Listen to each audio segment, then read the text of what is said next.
हजरत उमर फारूक रज़ियल्लाहु ताला अन्हु ने जवाब में 2 खत भेजे, एक गवर्नर के नाम और एक दरियाए नील के नाम। दरियाए नील दरिया है, क्या दरिया भी खत पड़ता है?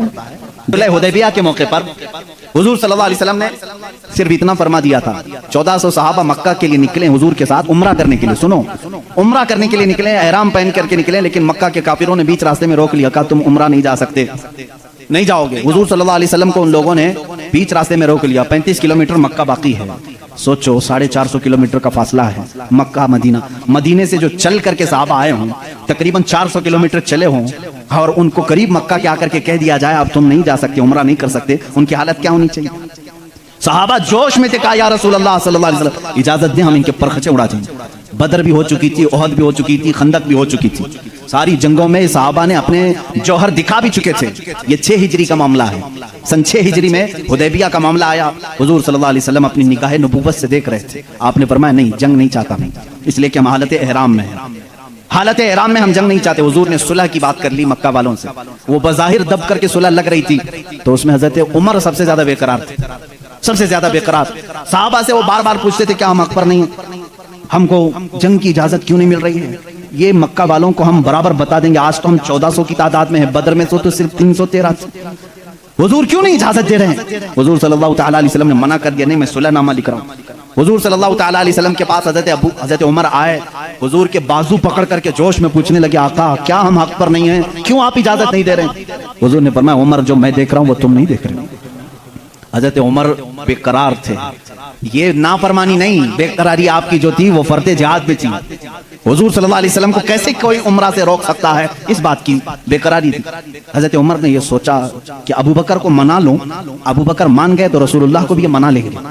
हजरत अबू बकर के पास आए, सिद्दीक अकबर रज़ियल्लाहु ताला अन्हु को उन्होंने जोर से कहा, ए अबू बकर आप नहीं देख रहे हैं हम 1400 की तादाद में और रसूलुल्लाह सल्लल्लाहु अलैहि वसल्लम सुलह लिख रहे हैं मक्का वालों के साथ, सुलह वो भी ऐसी सुलह कि हमारी उसमें इज्जत नहीं है।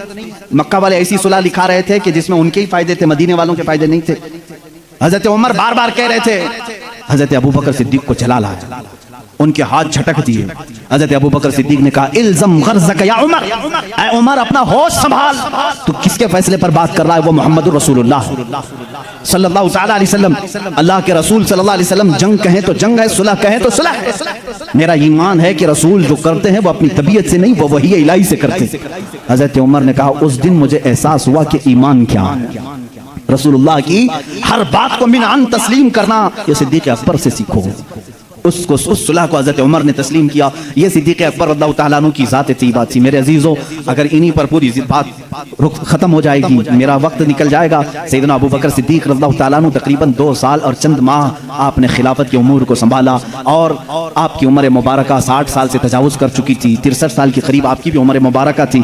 ठंडियों की वजह से आप गौसल फरमाए और उसी में बीमार हुए। जमादिल आखिर का महीना था, जमादिल आखिर की 18 तारीख थी, जब सैयदना अबू बकर सिद्दीक़ रज़ियल्लाहु ताला अन्हु अपने चंद सहाबा को जमा किया और क्या वसीयत की जानते हैं कि ये मेरा आखिरी वक्त है, मैं खिलाफत को 6 सहाबा के हवाले करके जा रहा हूँ जो अशरा मुबशरा में से थे। हजरत उस्मान थे, हजरत अली थे, हजरत उमर थे, हजरत तलहा थे, हजरत अब्दुर्रहमान बिन औफ थे, ये सहाबा साद रज़ियल्लाहु ताला अन्हु थे। ये सहाबा के हवाले करके जाते हैं, ये आपस में जिसको खलीफा बनाए, ऐ मुसलमानों तुम उसको खलीफा मान लेना। देखें खिलाफत के मामला कैसे चल रहे हैं, वो मैं आज आपको डिटेल में ले जा रहा हूँ। यह 18 जमादिल आखिर की तारीख थी जब हजरत अबू बकर सिद्दीक़ रज़ियल्लाहु ताला अन्हु अपने घर वालों के साथ बैठे, आखिरी वसीयत ये करते हैं मेरा इंतकाल हो जाए, मुझे गुस्ल दिया जाए, कफन दिया जाए, तो दफन करने से पहले मेरे जनाजे को रसूल करीम सल्लल्लाहु अलैहि वसल्लम के हुजरे के सामने लाकर रखना। हुजूर सल्लल्लाहु अलैहि वसल्लम का मज़ार अक़दस कहाँ था? आयशा सिद्दीक़ा का हुजरा था और दरवाज़ा लगता था, वो एक कमरा था, दरवाज़ा था। हज़रत अबू बकर कहते हैं उस दरवाजे के पास जनाजे को लाकर रख देना और ख़बरदार कहीं ले जाकर के उठाकर दफन न करना, बल्कि बाहर खड़े होकर के इजाज़त मांगना। ऐ अल्लाह के रसूल, तुम्हारा रफीक, तुम्हारा दोस्त आपके बगल में दफन होने की इजाज़त मांगता है, अगर रसूल करीम सल्लल्लाहु अलैहि वसल्लम इजाज़त दे दें तो मुझे हुजूर के पहलू में दफन कर देना। ये हो सकता है मेरे अजीजों, इस बात को शायद वहां भी सुन रहे होंगे तो तड़प जाना चाहिए कि सिद्दीक़ अकबर ने ये नहीं कहा, साहबा ने भी ये नहीं पूछा इजाजत, कब्र वाले से कैसे इजाजत? वो रसूल पाक कब्र में है और कहने वाला कोई आम आदमी नहीं, अबू बकर सिद्दीक है, खलीफतुल मुस्लिमीन है रज़ियल्लाहु अन्हु। साहबा ने भी कुछ भी कहा नहीं, ठीक है, सबको शायद अकीदा वही था जो आज बरेली के इमाम ने हमें दिया है। सहाबा का अकीदा वही था, तू जिंदा है वल्लाह, तू जिंदा है वल्लाह, मेरी चश्मे आलम से छुप जाने वाले। इसीलिए उन्होंने नहीं कहा, पूछा नहीं। वफात हो गई, गुस्ल के बाद, तजहीज तकफीन के बाद जनाजा लाया गया और उनके मुताबिक सहाबा ने दरवाजे के बाहर खड़े होकर के पूछा भी, ए अल्लाह के रसूल, आपका रफीक, आपका खलील, आपका यार गार आपके पहलू में दफन होना चाहता है। सहाबा का अकीदा देखो, मुलाहिजा करो। उस वक्त फरमाते हैं सहाबा बाहर थे, अचानक दरवाजे की चटखनी खुली, दरवाजा खुल गया, कब्र अथर से आवाज आई, अदखिलुल हबीब इलल हबीब, हबीब को हबीब के साथ दाखिल करो। अज़ीज़ान गिरामी, रसूल करीम सल्लल्लाहु तआला अलैहि वसल्लम की इस आवाज़ को कौन नहीं पहचानता था। सिद्दीक़ अकबर रज़ियल्लाहु तआला अन्हु को इजाज़त के बाद दफन किया गया है। हुज़ूर अकरम सल्लल्लाहु तआला अलैहि वसल्लम के पहलू में वो आराम फरमाए हैं। सिद्दीक़ अकबर की क्या ज़ात है मेरे अज़ीज़ों, दुनिया में थे तो रसूल के साथ रहे, कब्र में हैं तो रसूल के साथ हैं। मेरे आका ने फरमाया, क़यामत की सूर फूंकने के बाद दुनिया की सरजमीन से सबसे पहले उठने वाला मैं होऊंगा, दूसरे नंबर पर अबू बकर सिद्दीक़ होंगे, तीसरे हज़रत उमर होंगे। हुज़ूर खुद फरमाते हैं, ऐ लोगों तुम्हें मालूम है महशर के मैदान में मैं किस तरह से आऊंगा। मेरे आका फरमाते हैं, मैं अपनी कब्र से उठूंगा, अबू बकर व उमर उठेंगे, मैं दोनों के हाथों पर कंधे, दोनों के कंधों पर अपना हाथ रख करके मैदान महशर में आऊंगा। अल्लाह अल्लाह, वो जलवा कैसे होगा जब एक वजीर इस तरफ हो, दूसरा वजीर उस तरफ हो, बादशाह हिकमत बीच में हो। वो क़यामत के दिन है। इसीलिए मेरे अजीजों, रसूल करीम सल्लल्लाहु तआला अलैहि वसल्लम की बादशाहत आज भी है या नहीं? बादशाह किसको तस्लीम करते हो? बादशाह किसको मानते हो? रसूल करीम सल्लल्लाहु अलैहि वसल्लम को। एक मुहक्किक ने बड़े अच्छे अंदाज में मुझसे एक बात कही थी कि दुनिया का निजाम है कि जब बादशाह कुर्सी पे होता है तो वजीर उसके पहलू में होते हैं। वजीर इधर है, इधर कोई वजीर बैठा है। बादशाह जब उठ के चला गया तो वजीर भी चले जाते हैं, वजीरों की कुर्सियां भी खाली होती। बादशाह जब तक बैठा है वजीर भी बैठे हुए हैं, जब तक बादशाह कुर्सी पर है वजीर भी हैं। वजीरों का अगल बगल होना भी इस बात की अलामत है कि निजाम सल्तनत चल रहा है, निजाम सल्तनत चल रहा है। ऐ लोगों, तुम किस खाम ख्याली में हो? क्यों किसी की जय विजय पुकारते हो? क्यों किसी को बादशाह तस्लीम करते हो? अल्लाह के हबीब मोहम्मद रसूलुल्लाह सल्लल्लाहु अलैहि वसल्लम दुनिया में जब थे तब वो शाह थे, वो बादशाह थे। अपनी कब्र अथर में जब गए तो एक पहलू में सिद्दीक़ अकबर लेटे हैं और आगे के पहलू में उमर फारूक लेटे हैं। ये इस बात की अलामत है वजीर अब भी अगल बगल हैं और बादशाह अपनी कुर्सी बादशाहत पर कायम है। वो जिंदा है वल्लाह, तू जिंदा है वल्लाह, मेरी चश्मे आलम से छुप जाने वाले। जब तक ये कब्रों का मंजर कायम रहेगा समझना रसूलुल्लाह की बादशाहत कायम रहेगी। आई नई हुकूमत, सिक्का नया चलेगा, आलम में रंग बदला, सुबह शबे विलादत बुझ गई जिसके आगे सभी मशालें, शम्मा वो लेकर आया हमारा नबी। मेरे अजीजों, उस नबी का दौर खत्म नहीं हुआ, उस नबी का दौर अब भी बाकी है, उस नबी का दौर अब भी बाकी है। रसूल करीम सल्लल्लाहु अलैहि वसल्लम के जानिसार सहाबा सिद्दीक़ अकबर अल्लाह तआला अन्हु की वफात के बाद जो सहाबा मौजूद थे उन्होंने मशवरे से, जो 6 सहाबा थे, मशवरे से बिल इत्तेफाक सैयदना उमर इब्न खत्ताब रज़ियल्लाहु तआला अन्हु के हाथ में बैत कर ली। ये जमादिल आखिर का महीना था, 13वीं हिजरी थी। यहाँ से हज़रत उमर फारूक ने निज़ामे खिलाफत को संभाला। आपका दौर इतना सुनहरा है, इतना सुनहरा है। वो उमर जिसके आदा पे शैदा सकर, इज्जो शान अदालत पे लाखों सलाम। अजीज़ान गिरामी, उस उमर की हम बात करने चले हैं जिसके मुतालिक मेरे नबी ने खुद फरमाया, जिस रास्ते से उमर चलते हैं शैतान उस रास्ते पे नहीं आता है। जहाँ तक उमर की खुशबू जाती है शैतान उससे दूर भागता है। लौकान बादी नबियन लकान उमर इब्न खत्ताब।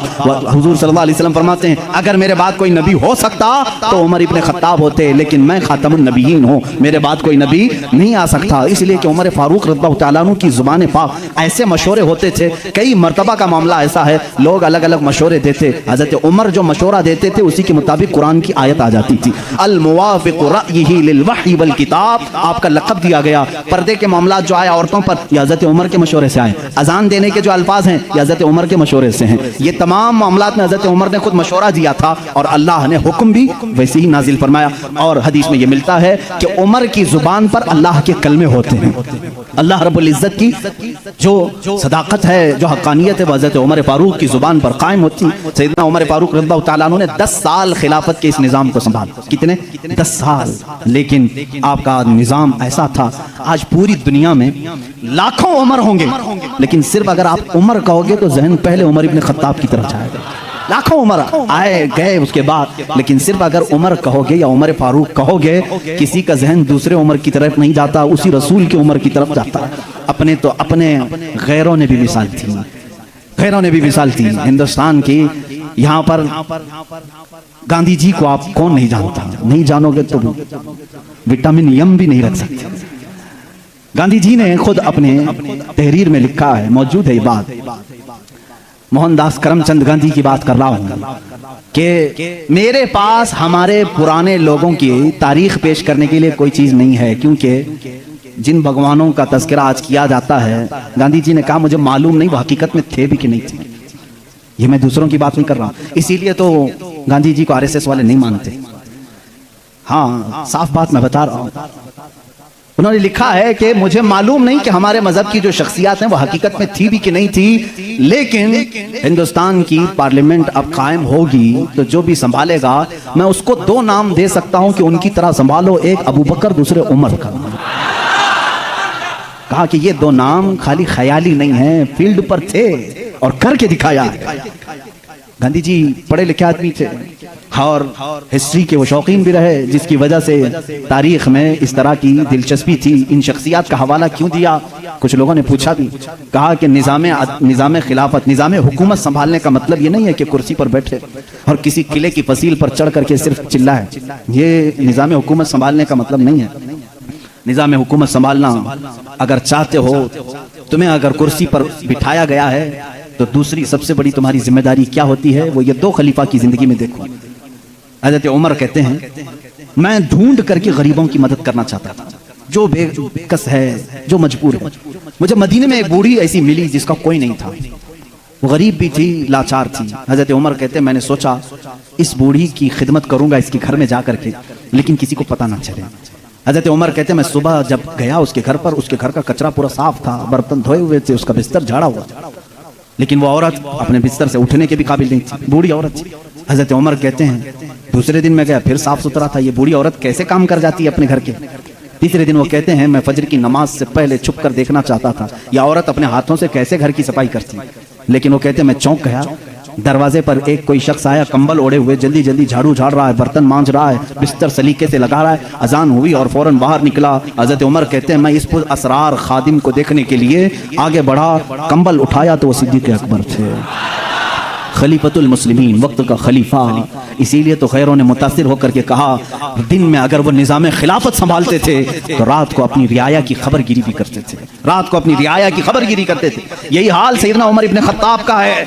हज़रत उमर रज़ियल्लाहु तआला अन्हु गश्त करते थे मदीने की गलियों में।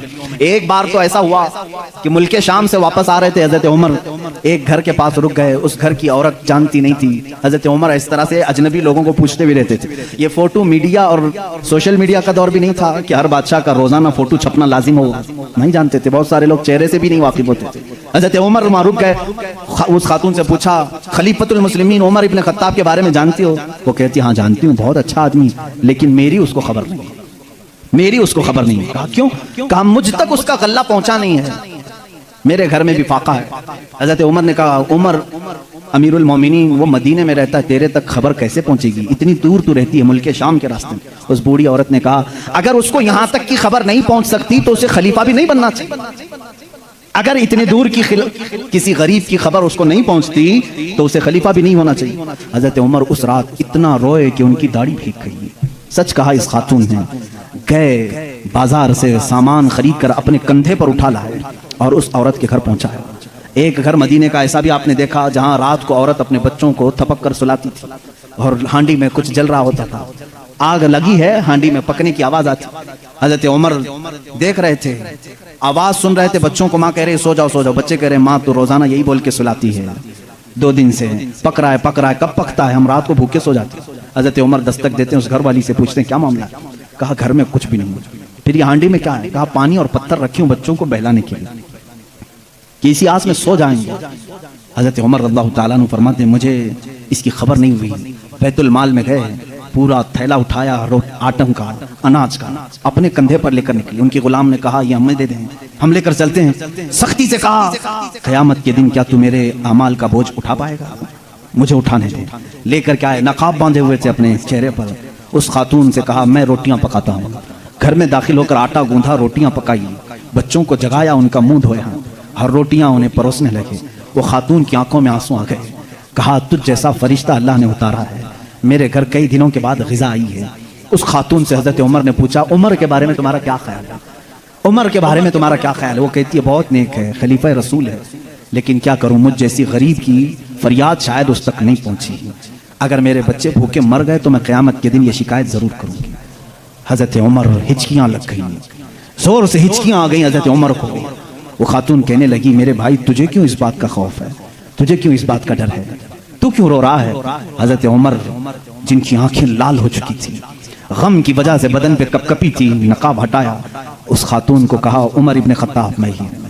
वो खातून मचल गई और कहा, ऐ रब्बे जलाल तू गवाह हो जा, मैं उमर की यहाँ पर भी गवाही देता हूँ और क़यामत के दिन भी गवाही दूंगी कि अगर किसी गरीब की खबरगिरी कोई कर सकता है तो वो उमर इब्ने खत्ताब है। एक साल पूरे मदीने में कहता गया, वो पूरे साल तक हज़रत उमर फारूक ने सालन नहीं खाया, सालन नहीं खाया, रोटी को पानी में भिगोते थे, खाते थे।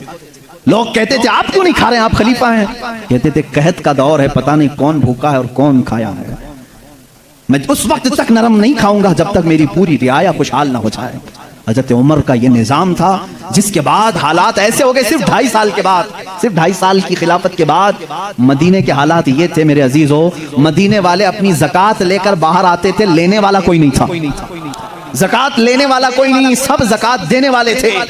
सिन्ना उमर इब्ने खत्ताब रज़ियल्लाहु ताला अन्हु ने इतना कैपेबल कर दिया था, हज़रत मुआज़ बिन जबल यमन से वहाँ का माले गनीमत मदीने में भेजते हैं हज़रत उमर के पास कि मदीने के गुरबा और मसाकिन में ये बांट दें। बहुत माल आया था, हज़रत उमर ने वो ज़कात के माल को हज़रत मुआज़ बिन जबल पर ये कह करके वापस कर दिया, मदीने में अब कोई फ़कीर नहीं रह गया, सब ज़कात निकालते हैं, इसका कोई मुस्तहिक नहीं, यमन में ही बांट दो। हज़रत मुआज़ ने फिर दोबारा भेजा कि यमन में भी कोई फ़कीर बाकी नहीं है, जो थे उनको बांटने के बाद ये भेजा गया है। हजरत उमर ने वो माल दूर के किसी मुल्क भेजा जहां फुकरा व मसाकिन थे। ये निज़ाम अदल अगर कोई कायम कर सकता है तो वो उमर इब्ने खत्ताब है रज़ियल्लाहु ताला अन्हु। और जानते हैं पूरी कायनात के लिए, पूरी दुनिया के लिए हजरत उमर के वो काम जो आज भी दुनिया उनकी प्यासी है। और पार्लियामेंट के लॉ बनाने वालों के लिए मेरा चैलेंज है, उमर इब्ने खत्ताब के बनाए हुए कवानीन को छोड़कर आज पूरी दुनिया की किसी पार्लियामेंट में मुकम्मल लॉ कोई बना ही नहीं सकेगा, इसलिए कि जराइम के कवानीन, बच्चों के कवानीन, औरतों के कवानीन, बूढ़ों के कवानीन, सबके कवानीन सबसे पहले हजरत उमर फारूक ने मुरत्तब किए।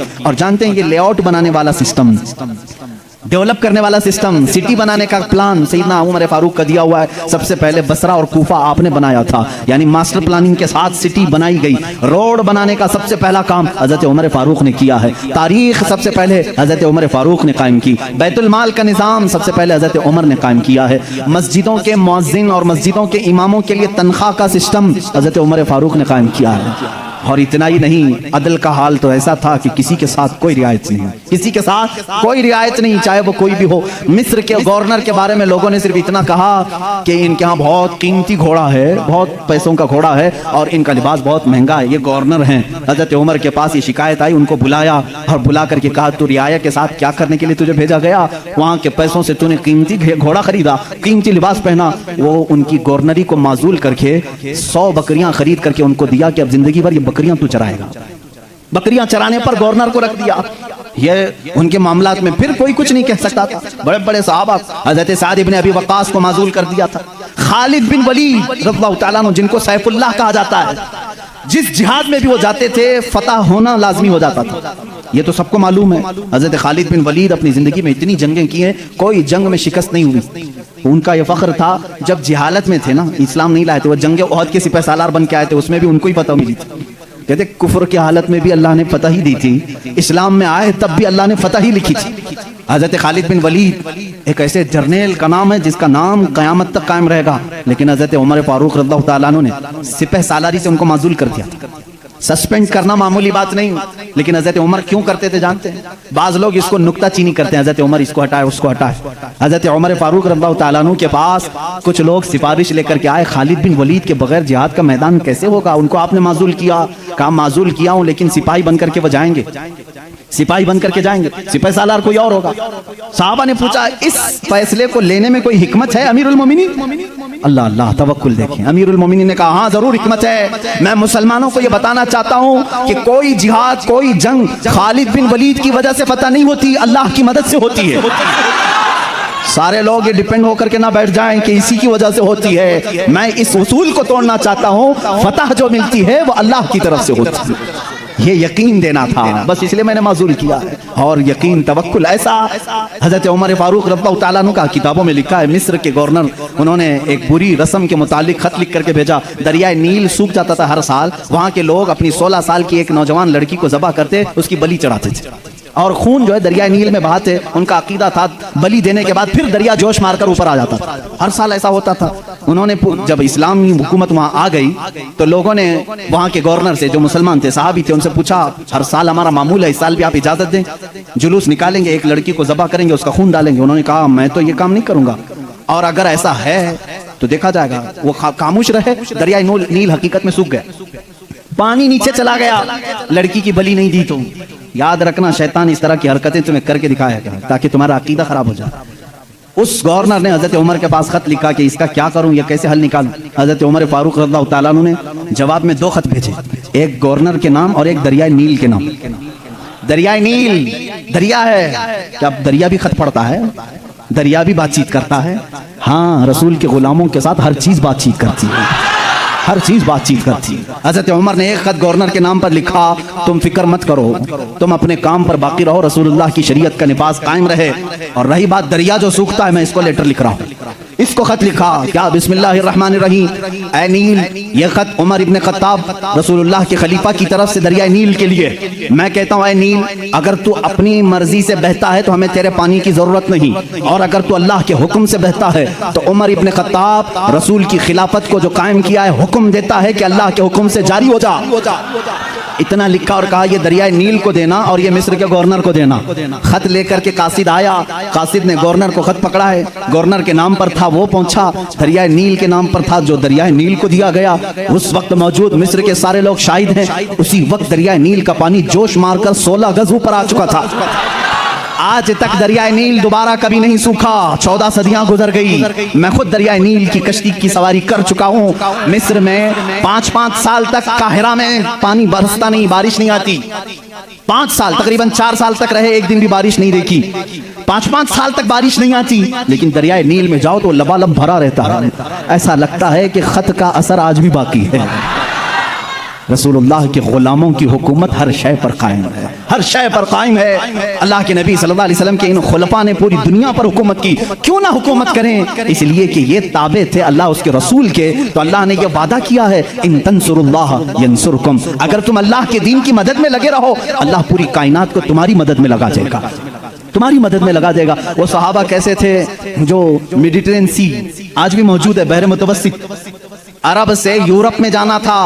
कुछ सहाबा इकराम वो भी हैं जिन्होंने एक दरिया के पास आकर घोड़े रोक लिए। दरिया सामने, समंदर है, उधर के कंट्री में जाना है, कश्तियां किसी के पास नहीं। जो जर्नल साहबी थे, सिपाही सालार, सबों ने कहा क्या करें, यहाँ दरिया कश्ती कोई नहीं लाया, हम वापस चलें, दूसरा कोई रास्ता देखें। उस साहबी ने कहा बहुत लंबा सफर करके आए, वापसी का कोई रास्ता नहीं हो सकता। कहा सामने समंदर है, कहा हम रसूल के गुलाम हैं, रसूल करीम सल्लल्लाहु अलैहि वसल्लम के गुलाम हैं। भला आज तक कोई आंधी हमारा रास्ता रोक सकी है, कोई तूफान हमारा मुंह मोड़ सका है? उस साहबी ने ऐसी तकरीर की और साहबा ने पूछा करना क्या है ये तो बताएं। सिपाही सालार साहबी ने कहा अल्लाह का नाम लो, घोड़े दौड़ाओ, समंदर में चलते चलो। वो साहबा कहते हैं सिपाही सालार साहबी आगे बढ़ते रहे, समंदर में घोड़े दौड़ते रहे, यहाँ तक के पूरे समंदर का सफर तय हो गया, किसी घोड़े की टाप पर एक बूंद पानी तक न लगा। दश्त तो दश्त है, इकबाल ने इसी के लिए कहा दश्त तो दश्त है, दरिया भी ना छोड़े हमने, बहरे जुल्मात में दौड़ा दिया घोड़े हमने। दी अज़ानें कभी यूरोप की कलीसाओं में तो कभी अफ्रीका के तपते हुए सहराओं में, आ गया ऐन लड़ाई में गर वक्ते नमाज, किबला रूहों की जमीन बोस हुई कौमे हिजाज, एक ही सफ में खड़े हो गए महमूद अयाज, न कोई बंदा रहा न कोई बंदा नवाज। ये हमारी तारीख है, ये हमारी शान है। सैयदना उमर इब्न खत्ताब रज़ियल्लाहु ताला अन्हु के दौरे खिलाफत के सुनहरे काम बहुत तवील है मेरे अजीजों। उस निज़ाम अदल को मैं आज भी चैलेंज करता हूँ। गस्सान का एक बादशाह इस्लाम में आया है, इस्लाम कबूल करके आया है, हज के लिए निकले खुशी में सारे मुसलमान, हजरत उमर भी उसमें साथ में थे, खलीफा थे। तवाफ के दौरान उस बादशाह की लुंगी पर एक मुसलमान का पैर पड़ गया, लुंगी सरक गई, उसने अपनी बेइज्जती महसूस की, थप्पड़ मारा काबे के सामने। उस मुसलमान को बहुत उसने मारा, वो जख्मी हो गए। उन्होंने शिकायत की हजरत उमर फारूक के पास। आदिल, वो अदल की पैकर जो निज़ाम रसूल से जरा बराबर हट कर कभी फैसला नहीं करता। हजरत उमर का फैसला तो वो है कि एक बंदा ये हुजूर के पास फैसला लेकर के आया था, मालूम है ना, एक यहूदी और एक मुसलमान जमीन के झगड़े में फैसला किया। हुजूर ने फैसला किया यहूदी के हक में, ये जमीन तू छोड़ दे, लेकिन वो मुसलमान मुनाफिक था, दिल में बुग़्ज़ था, उसने कहा मैं रसूल का फैसला नहीं मानता, उमर के पास फैसला लेंगे, उमर के पास करेंगे। वो यहूदी को यकीन था जो रसूल फैसला करेंगे वही उमर भी करेंगे, लेकिन यहाँ मामला बदल गया। यह मामला बदल गया। वो मुनाफिक ये सोचता था कि उमर को मैं अपनी बातों में ले लूंगा, ये यहूदी है, हमारे दुश्मन है, जमीन मेरे हवाले कर दी जाए। हजरत उमर के पास दोनों गए और कहा हमारा मामला ऐसा ऐसा है। उस यहूदी ने कहा, उमर एक बात सुन लो, ये फैसला तुम्हारे नबी के पास हुआ था। कहा उन्होंने क्या कहा? कहा मेरे हक में उन्होंने जमीन का फैसला किया। फिर इसने क्या किया? कहा ये नहीं मानता है, कहता है उमर के पास फैसला करे। अल्लाह अल्लाह। कहा मैं तो फिर इसका फैसला करता हूँ। हजरत उमर अंदर गए, तलवार लाए, उसकी गर्दन उड़ा दी। कहा जो रसूल का फैसला ना माने उमर उसका फैसला ऐसी करता है। ये बात मदीने में मशहूर भी हो गई। मुसलमान का कत्ल कर दिया उमर ने। हुजूर ने उनको बुलाया और कहा कि तुमने एक मुसलमान का कत्ल किया। कहा मैं उसको मुसलमान मानता ही नहीं जो आपको हकम नहीं मानता, लेकिन अगर मैं गलती पर हूं तो या रसूल अल्लाह मुझे सजा दे दें। उस वक्त तक आयत नहीं आई थी, आयत नाज़िल हुई, फला व रब्बिका ला युमिनूना हत्ता युहक्किमूका फीमा शजरा बैनहुम। ऐ रसूल कसम है तुम्हारे रब की, अल्लाह फरमा रहा है, अल्लाह फरमा रहा है, ऐ रसूल तुम्हारे रब की कसम, वो ईमान वाला हो ही नहीं सकता जो अपने आपसी मामलात में आपको हकम नहीं मानता। हुजूर ने फरमाया तब तो उमर ने सही फैसला किया। उस फैसले के हामिल अलंबरदार उमर के पास रज़ियल्लाहु तआला फैसला लेकर के आए गस्सान के बादशाह और एक आम मुसलमान का। वो बादशाह है, पहले ईसाई था, मुसलमान हुआ चंद दिन पहले मुसलमान हुआ है। दोनों का फैसला आया। हज़रत उमर ने पूछा क्या मामला है? वो गस्सान के बादशाह ने कहा, ए उमर अमीरुल मोमिनीन, क्या मुझे भी कटहरे में खड़ा करेंगे? मैं बादशाह हूँ गस्सान का, आप मुझे अपने बाजू में बिठाएं। हजरत उमर ने कहा आज मुकद्दमा है, बादशाह नहीं, तुम भी वहीं खड़े रहोगे जहां मुकद्दमा करने वाला खड़ा है। दोनों को खड़ा किया, मामला पूछा तो उसके बाद हजरत उमर ने कहा तुमने ज्यादती की, उसका गलती से पैर पड़ा है। हाँ अगर तुम्हें लगता है कि उसने तुम्हारी बेइज्जती की तो सजा भी थोड़ी होनी चाहिए थी, लेकिन जितना तुमने उसको मारा है ये उसका हक है। कहा क्या फैसला होगा? हजरत उमर ने कहा उस आम मुसलमान से जितने थप्पड़ ज्यादा उसने लगाए तू भी लगा दे, यही फैसला, जितना उसने ज्यादा मारा है तू मार। वो गस्सान का बादशाह कहता बादशाह को आम आदमी मारेगा? हजरत उमर ने कहा हाँ मारेगा, ये निजाम रसूल है, ये निजाम रसूल है, ये कैसर और किसरा की हुकूमतें नहीं है, ये अल्लाह के नबी की कायम की हुई अदालत है। उसने कहा एक दिन की मुझे मोहलत दें, कल आकर के इस फैसले पर अमल किया जाए। आपने कहा मोहलत तो दी जा सकती है, जैसे रिमांड में लेते हैं।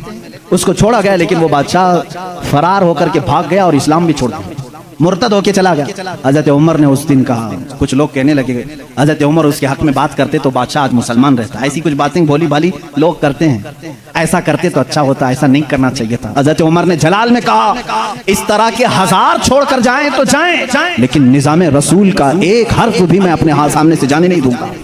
अदल के तकाज़ों को पूरा मैं हमेशा होता रहने दूंगा। ये सैयदना उमर फारूक की अदालत थी। ये आज पीस एंड जस्टिस की बात करते हैं, उन लोगों से बात करते हैं जिनके पास उमर जैसी अदालत है।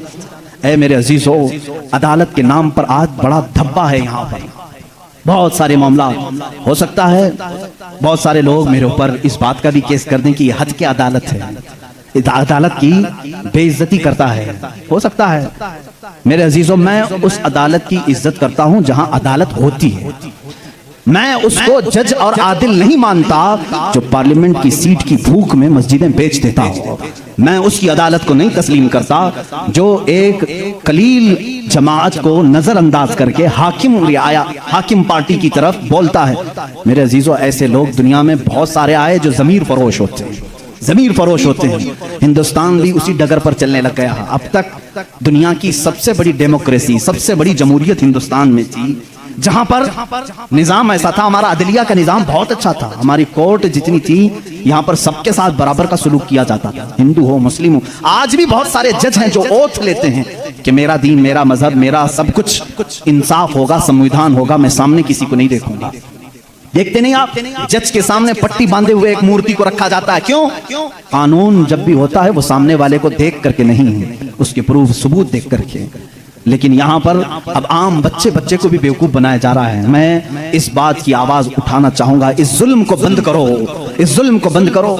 और ये डिक्टेटरशिप जो लाई जा रही है, इस जमहूरियत को खत्म करके, कत्ल करके, देखना चंद दिनों के बाद ये सारे निजाम खत्म करने की बात करेंगे। आज मुसलमानों के खिलाफ एक जहर फैलाया जा रहा है, इसी तरह चंद दिनों के बाद अब दलितों की बारी आएगी। इसलिए कि ये दलितों को भी एक आंख नहीं भाते, ये कभी पसंद नहीं करते। ये 2000 साल पुराना निजाम मनुस्मृति का लाना चाहते हैं, जहां सिर्फ चंद लोगों की हुकूमत होगी। जानते हैं, तारीख उठा करके पढ़ो, इसी सरजमीन पर ऐसे जुल्म किए गए हैं जहां चंद ब्राह्मणों ने कम जात के लोगों के कान काटे हैं, जहां लोगों के कानों में गर्म तेल डाले हैं। इसी सरजमीन पर कम जात के लोगों को कूड़ा करकट में घर बनाने पर मजबूर करते थे। जहां आला जात के लोगों के पेशाब पखाने होते थे, वहां दलित बिरादरी को रखने पर ही मजबूर करते थे। हर एक के गले में रस्सी बांधकर एक मटका लटकाते थे कि थूकना है तो दलित जमीन पर थूक नहीं सकता, उस मटके में थूकेगा, इसलिए कि उसका थूक जमीन पर पड़े तो ये अपशगुन समझते थे। उस पूरे निजाम को, यहाँ पहले हिंदुस्तान में ये सारी चीजें चली हैं, कास्टिज्म, जात बिरादरी, ऊंच नीच के मामला चलते रहे।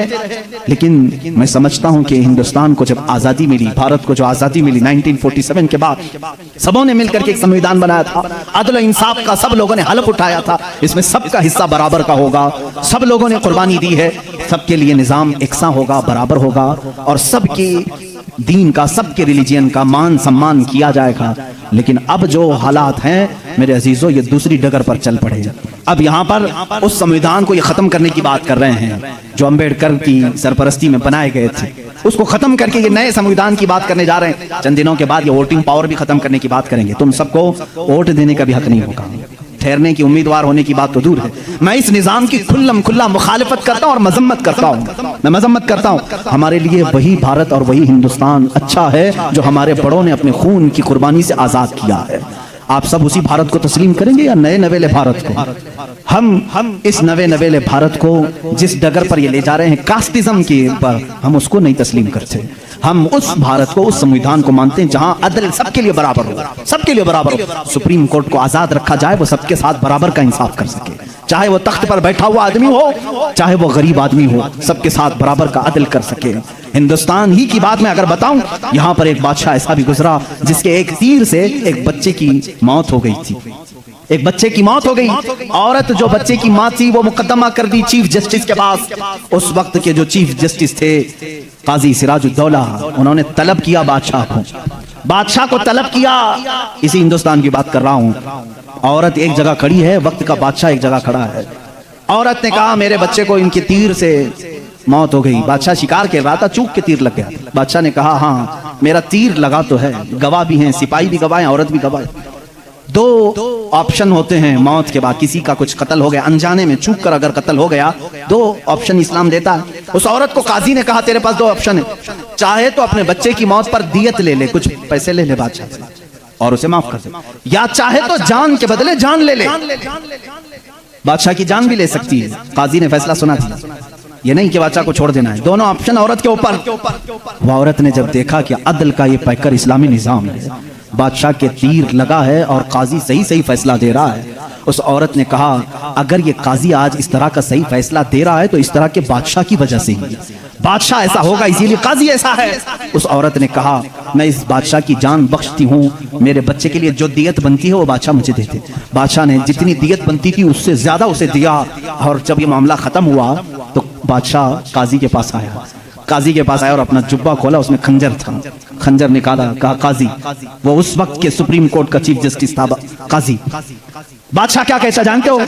मुझे जब पता चला मेरे ऊपर मुकदमा है और मुझे मालूम था मेरे तीर से एक बच्चा फौत हुआ है, मैं आज कोर्ट में आ रहा था, मैं साथ ही खंजर लेके चला। काजी ने पूछा क्यों लेके चले?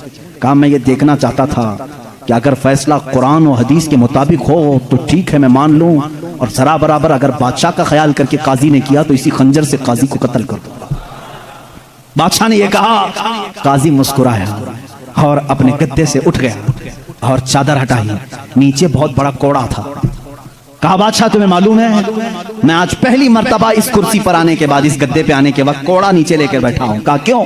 कहा मैंने उसी वक्त तय कर लिया कि बादशाह को कटहरे में खड़ा करूंगा और फैसला कुरान और हदीस के मुताबिक सुनाऊंगा।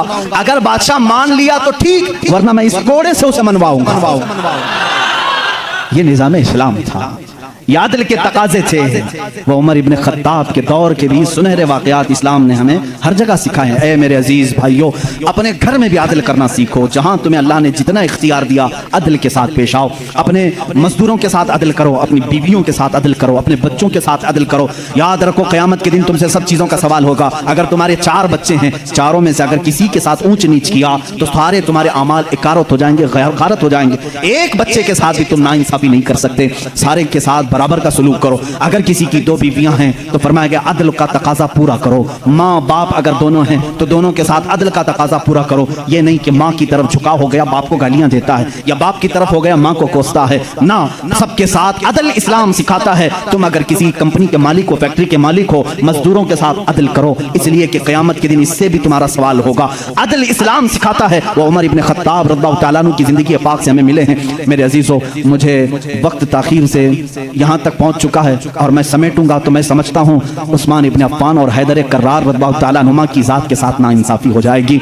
और मैं कतान ये नहीं चाहता कि उन बुजुर्ग हस्तियों के साथ जहाँ एक ज़ुन्नूरैन है तो दूसरा हैदर कर्रार है, जिनकी ज़ात 2 जुमलों में कंप्लीट नहीं हो सकती, 2 बातों में मुकम्मल नहीं हो सकती, इसलिए थोड़ी सी कुर्बानी के साथ कल की एक और रात हम इंशाअल्लाह इन खुलफा की ज़िंदगी पर गुफ्तगू करेंगे। इसलिए कि मेरा मामूल तो ये था कल का दिन मैंने पूरे अहले बैत के लिए वक्त करना था, लेकिन खुलफा राशिदीन की बात के बाद इंशाअल्लाह अज़ीज़ अहले बैत अताहार की भी ज़िंदगी हम जिक्र करेंगे। इन 2 हस्तियों की मैंने मुख्तसर झलकियाँ आपके सामने रखी। खुलासा कलाम, ज़िंदगी में 2 बातें आज लेकर के जाओ, एक सिद्दीक की सदाकत, दूसरे उमर की अदालत। अगर ये जिंदगी में आ गई तो समझ लो इकबाल ने क्या कहा जानते हैं? शायर मशरिक करते कहते हैं सबक पढ़ फिर सदाकत का, अदालत का, सखावत का। सबक पढ़ फिर सदाकत का, अदालत का, सखावत का। लिया जाएगा काम तुझसे दुनिया की इमामत का, लिया जाएगा काम तुझसे दुनिया की इमामत का। मतलब ये है जिसके अंदर 3 चीजें आ गई, सिद्दीक की सदाकत आ गई, उमर की अदालत आ गई, उस्मान की सखावत आ गई, तो फिर कोई उसे फिक्र की जरूरत नहीं। अब कौम उससे इमामत का ही काम लिया करेगी, इसलिए कि वो हर एक का इमाम बनने के काबिल होगा जिसके अंदर ये 3 चीजें आ गई, सदाकत, अदालत और सखावत। आज इन 3 चीजों के ऊपर मेहनत करो मेरे अजीजों। सदाकत का तकाजा ये है हक बोलो, हक पर कायम रहो। हक बोलने के लिए किसी से खौफ ना खाओ, जब तक जुबान चल रही है बोलो। मैं तो यही समझता हूँ, मेरा मजहब, मेरा मसलक यही है। मैं हुसैनी हूँ, हक गो हूँ, मैं हुसैनी हूँ, वफादार हूँ, मैं हुसैनी हूँ, शुजाअत का अलंबरदार हूँ। ये हमारे नारे होने चाहिए। मैं हुसैनी हूँ, यजीद के हाथ में हाथ देने वाला नहीं। मैं हुसैनी हूँ, हुकूमत के दबाव में आने वाला नहीं। मैं हुसैनी हूँ, जुल्म का साथ देने वाला नहीं। मैं हुसैनी हूँ, मजलूमों के साथ रहने वाला हूँ। इसी तरह आप सब ये भी नारा लगाएंगे, मैं सिद्दीक की सदाकत का अलंबरदार हूँ। बात 50,000 के मजमे में भी वही करूंगा और 5 लोगों के मजमे में भी वही करूंगा। अगर 5 मुसलमान हैं तब भी मैं कहूंगा अल्लाह सबसे बड़ा है। तख्त पर मुझे बिठाया जाए तब भी कहूंगा अल्लाह सबसे बड़ा है। ये सिद्दीक का मिजाज हमें देता है। सिद्दीक की जात से जो मिजाज हमें मिलता है वो ये है, अगर तुम तख्त पर बैठो तब भी ये कहो अल्लाह सबसे बड़ा है, और अगर तुम अपने घर में हो तब भी कहो अल्लाह सबसे बड़ा है। और उमर का मिजाज क्या कहता है जानते हो? एक बार आपको लोगों ने अमीरुल मोमिनीन का नारा लगाया जब बैतुल मुकद्दस फतह हुआ था। अल्लाह अल्लाह, आप रो पड़े। सारे लोगों को जमा किया, एक ऊंचे टीले पर खड़े हो गए, खुतबा दिया, रोने लगे। ऐ मुसलमानों, आज तुमने मुझे अमीरुल मोमिनीन कह के पुकारा है, अमीरुल मोमिनीन कह रहे हो। सुनो, मैं अपनी हैसियत बताता हूँ, मेरी जात क्या है। मैं खत्ताब का वही बेटा उमर हूँ। आपके बाप का नाम क्या था? खत्ताब। हज़रत उमर कहते हैं मैं खत्ताब का वही बेटा उमर हूँ जिससे बचपन में 2 बकरियां भी नहीं संभाली जाती थी। मेरे बाप मुझको 2 बकरियां देकर भेजते थे, मैं उन्हें संभालने के लिए जाता, कभी एक इधर भागती कभी वो उधर भागती। मेरे बाप बड़े सख्त थे, मुझे घूंसे मारते थे, मुझे थप्पड़ मारते थे। मैं बारहा मेरे बाप की मार खाया हूँ, मुझसे 2 बकरियां नहीं संभाली जाती थी। और आज हालत यह है 25 लाख मुरब्बा मील पर तन्हा उमर फारूक की ज़मा में हुकूमत है। मजाल है मुल्क के शाम में कोई आवाज उठा सके, मजाल है कोई यमन में आवाज उठा सके, मजाल है कोई मिस्र में आवाज उठा सके, मजाल है कोई इराक में आवाज उठा सके। किसी की आवाज नहीं उठती। बैक वक्त इस जमाने की 7 कंट्रियों को तन्हा मदीने में बैठ करके वो देख रहे थे। निहावंद में जंग हो रही है, निहावंद में जंग हो रही है। एक साहबी सारिया, उनको उमर फारूक मस्जिद नबवी में खिताबत के दरमियान पुकार कर कहते या सारिया इलल जबल, या सारिया इलल जबल, या सारिया इलल जबल। मदीने में हजरत उमर फारूक जुम्मा का खुतबा दे रहे हैं और पुकार रहे हैं सारिया पहाड़ की तरफ जाओ, पहाड़ की तरफ जाओ, पहाड़ की तरफ जाओ। मस्जिद में बैठे हुए किसी को कुछ समझ में नहीं आया। 1 महीने के बाद वो लश्कर निहावंद से आया, पूछा गया क्या हुआ तुम्हारे साथ? हजरत सारिया उस जंग के सिपह सालार थे, कहते हैं करीब था कि हम शिकस्त खा जाते, हम लुट जाते। जुम्मा का वक्त था, ऐन दोपहर के वक्त पहाड़ों के ऊपर से हमें आवाज आने लगी, ऐ सारिया पहाड़ की तरफ आ जाओ, पहाड़ की तरफ आ जाओ, पहाड़ की तरफ आओ। हम उस आवाज को लब्बैक कहते हुए चढ़े, अल्लाह ने हमें फतह याबी अता फरमाई। ऐ मेरे अजीजों, मुसलमान कहते सारिया तुझे मालूम है ये आवाज किसी और की नहीं, वो मदीने से बैठकर उमर फारूक ने तुम्हें पुकारा था। जब रसूलुल्लाह का ये गुलाम, रसूलुल्लाह के ये गुलाम मस्जिद नबवी महबूबी के मिंबर से आवाज दे करके मुल्क शाम के निहावंद में मदद कर सकते हैं, तो फिर मैं ये क्यों ना कहूं, हम यहाँ से पुकारे वो वहां से सुने। मुस्तफा की समाअत पे लाखों सलाम, दूरों नजदीक के सुनने वाले वो कान लाले करामत पे। ये हमारा अकीदा है। बरेली के इमाम ने जो अकीदा दिया वो बरेली का नहीं, वो मदीने का अकीदा है, वो मदीने का अकीदा है, वो सहाबा का अकीदा है। बात मैं ये कह रहा था, हज़रत उमर ने क्या मिजाज दिया जब आपको अमीरुल मोमिनीन पुकारा गया। उन्होंने कहा मैं वही खत्ताब का बेटा हूं जिससे 2 बकरियां नहीं संभाली जाती थी, आज 25 लाख किलोमीटर मुरब्बा स्क्वायर किलोमीटर में तनहा संभालता हूं। जानते हो ए सहाबा, ए ताबईन, ए मोमिनीन, किस वजह से? इसलिए कि पहले मैं खत्ताब का बेटा था, अब रसूल का गुलाम हूं। जब से मेरी निस्बत रसूलुल्लाह से है, हर चीज अल्लाह ने मेरे ज़ेरे नगी की है। जब तक बिके न थे तो कोई पूछता न था, या रसूल अल्लाह तुमने खरीद कर हमें। सहाबा का जो अकीदा था, ए मुसलमानों तुम भी वही पुकारो। आज मैं भी बबंगे दुहल ये कहता हूँ, मेरा नाम क्या है, मेरी जात क्या है, मुझे कौन जानता है। आज अगर इतना सारा मजमा मुझे सुनता है तो सिर्फ इसलिए कि मेरी निस्बत हदीस रसूल से है। रसूल करीम